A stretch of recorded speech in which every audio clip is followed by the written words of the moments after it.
Olá, meus queridos, tudo bem? Dando sequência ao nosso estudo do ECA, a partir de agora nós vamos falar sobre a tutela e sobre a adoção. A tutela, meus queridos, são apenas alguns minutos, e aí veja, essa é a primeira parte de uma aula que terá 3 partes, perfeito? Então, em uns 10 minutinhos, nós vamos falar rapidamente sobre a tutela, e aí nós vamos adentrar no tema adoção, e aí dentro da adoção nós vamos ver os principais pontos fracionados em 3 partes. Tudo bem? Então, veja que a tutela, ela cuida de uma modalidade de colocação em família substituta. E ela, veja, implica no dever de guarda, mas veja, mais do que isso, ela autoriza representação dos interesses da criança e do adolescente. Então, veja que nós estudamos na guarda, que a guarda ela é uma regularização de uma situação de fato que já existe, perfeito? Agora, a curatela, ou aliás, a tutela, me perdoem, ela é muito maior do que isso. Por quê? Além de tudo, além dos deveres inerentes à guarda, que é tudo aquilo que nós estudamos sobre a guarda, nós temos aqui também a representação dos interesses da criança e do adolescente. Ora, se houver alguma necessidade de judicializar alguma coisa em que se relaciona interesse da criança ou do adolescente, a tutela, ela vai autorizar essa representação. Então, é óbvio que aqui, diferente da guarda, nós temos aqui necessariamente a suspensão do poder familiar ou a destituição do poder familiar. Então, veja que na guarda isso não ocorre. O poder familiar, ele ainda existe para o pai e a mãe biológicos, por exemplo, mas aqui na tutela, não. É muito mais do que o dever de guarda. Também cabe a representação dos interesses dessa criança e do adolescente. E aí, veja que se esse tutor, portanto, ele pode exercer esses interesses, automaticamente o pai ou a mãe ou ambos não poderão exercer o seu poder familiar. Seja porque eles perderam o poder familiar, seja porque, por alguma razão, esse poder familiar ele foi suspenso. Perfeito? Diante dessa realidade, portanto, nós podemos concluir que os tutores, eles possuem qualquer poder de representação em relação à criança e ao adolescente e que, veja, para que eu consiga ter a tutela, ou eu tenho a extinção do poder familiar, que pode ocorrer com a morte dos pais, ou com a destituição ou perda do poder familiar, ou através da suspensão do poder familiar. Então, ou eu tenho um poder familiar suspenso, ou eu tenho um poder familiar destituído, sendo essa destituição ou oriunda da morte dos pais, ou oriunda de uma decisão judicial. Perfeito? Agora, depois da tutela, e mais importante que a tutela, o maior vínculo de todos, a partir de agora, é a adoção, que é a principal modalidade de colocação em família substituta. E aí eu digo principal com relação às provas de concurso, é muito cobrada a adoção. E veja que ela vai estabelecer um vínculo de filiação. Então, aqui nós vamos ter uma vinculação familiar, que nós vamos ver depois, que inclusive é irrevogável.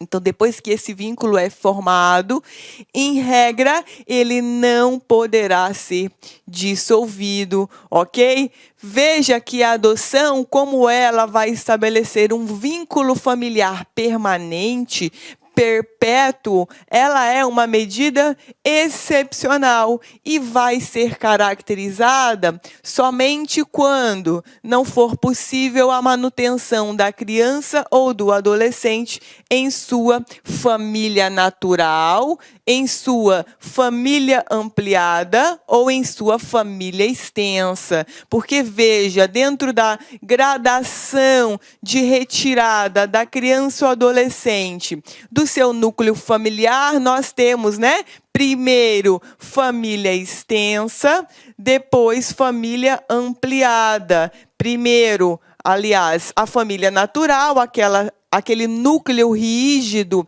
família extensa, aqueles laços de parentesco um pouco mais distantes, e aí nós temos a ampliada. E aí, se não for nenhuma dessas hipóteses, aí será o caso da adoção. Maravilha? Agora, na classificação da adoção, quanto ao rompimento do vínculo anterior, veja que a adoção ela pode ser unilateral, que é aquela adoção que vai romper somente um vínculo, ok? Nós temos 3 hipóteses em que ela pode se manifestar. Então, veja, a primeira delas, nós temos o adotado registrado somente em nome de um dos pais, geralmente o nome da mãe. Neste caso, não temos necessidade de destituir o poder familiar do outro. Então, veja, nós temos o filho, nós temos a mãe com vínculo, aqui não tem vínculo. Veja, com relação a essa adoção unilateral, nós não vamos precisar destituir o poder familiar. Por quê? Porque, na verdade, dentro desse lado, nós não temos a rigor ninguém exercendo. Então, perfeitamente cabível aqui a destituição. A destituição não, me perdoem. A adoção unilateral sem a necessidade de destituição, ok? Vai haver apenas o preenchimento de um espaço vazio. Aqui nós dizemos que a jurisdição ela é voluntária. Por que voluntária? Porque não há litígio, não há divergência entre o adotante unilateralmente e o suposto pai biológico ou a própria genitora dessa criança ou desse adolescente. Agora, a segunda modalidade de adoção unilateral ocorre quando um dos pais vem a falecer, que é o que nós chamamos de família monoparental, ou seja, família formada por um dos pais. Nesse caso, também a gente não tem necessidade de extinção do poder familiar. Por quê? Ora, porque a morte é uma das causas de extinção do poder familiar. Então, o raciocínio aqui, na verdade, é exatamente igual ao raciocínio da primeira hipótese. Então, é lógico que, se o raciocínio é o mesmo, aqui também nós teremos a jurisdição voluntária. Perfeito? E aqui, por fim, a terceira hipótese. Em caso de destituição para com um dos pais, trata-se de uma hipótese de jurisdição contenciosa. Então, veja, nós temos aqui o filho, o pai. Deixa eu só pegar aqui o pincel.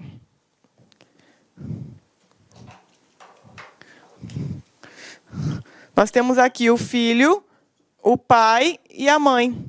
Esse pai perdeu o poder familiar. Exemplo, professora, foi destituído do poder familiar. Exemplo, tentou matar o filho. Bom, nesse caso, a gente vai ter uma jurisdição contenciosa. Por quê? Vai haver uma ação judicial para destituir esse pai do poder familiar que ele tem.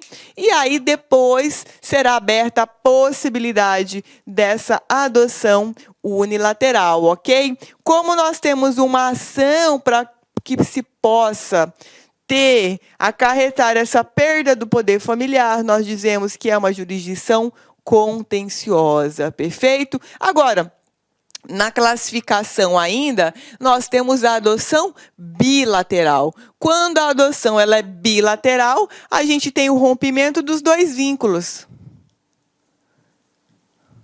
Os dois vínculos vão ser rompidos, tanto com o pai quanto com a mãe. Então, veja, nesse caso, quando os dois pais não conseguem exercer o poder familiar, eles vão perder esse poder familiar, perfeito? Lembrando, para que eu possa adotar, eu não posso ter ninguém com poder familiar, no caso da adoção bilateral. E depois dessa perda bilateral do poder familiar dos pais, através de uma ação judicial, é que nós vamos ter a possibilidade de adoção dessa criança ou desse adolescente. Tudo bem? Agora, com relação à classificação da formação do novo vínculo, nós temos duas. Singular, que ocorre quando vai ser formado somente um vínculo, ou um novo vínculo, e nós temos a conjunta. Nós vamos ter a formação de dois vínculos. Exemplo, uma adoção de pai e mãe ao mesmo tempo. Então, a criança ela não tem pai, não tem mãe, ela está no lar da criança. Se vai ambos os pais, a conjunta. Se vai só uma pessoa solteira adotando, nós temos aqui a singularidade. Maravilha? Agora, dentro do tema da adoção, nós temos as adoções especiais. Então, veja, a adoção por ex-cônjuges ou ex-companheiros. Bem, a regra que nós temos no nosso ordenamento, que é tratada pelo ECA, é que somente pessoas casadas ou que convivam em união estável podem Olá, meus amigos, minhas amigas. Inicialmente eu quero pedir licença para vocês, pois interrompi seus estudos, mas essa videoaula que você está assistindo aqui no YouTube é uma videoaula demonstrativa para você conhecer as potencialidades e conhecer o nosso produto do site Lá Concursos. Você quer continuar assistindo essa videoaula até o final? Aliás, você quer fazer o nosso super curso focado no Instituto Federal da Bahia, super competitivo. Nós temos diversos cargos, temos curso de conhecimentos básicos e gerais para todos os cargos, assistente de administração, técnico de assuntos educacionais, assistente aos alunos, técnico em contabilidade, cursos completos, cursos muito competitivos. É muito simples, é só você entrar em contato com uma das nossas atendentes aqui da Lá Concursos, que eu tenho certeza que você não vai se arrepender. Tá certo, meus amigos? Então espero vocês no site Lá Concursos. Um forte abraço, fique com Deus, tchau, tchau.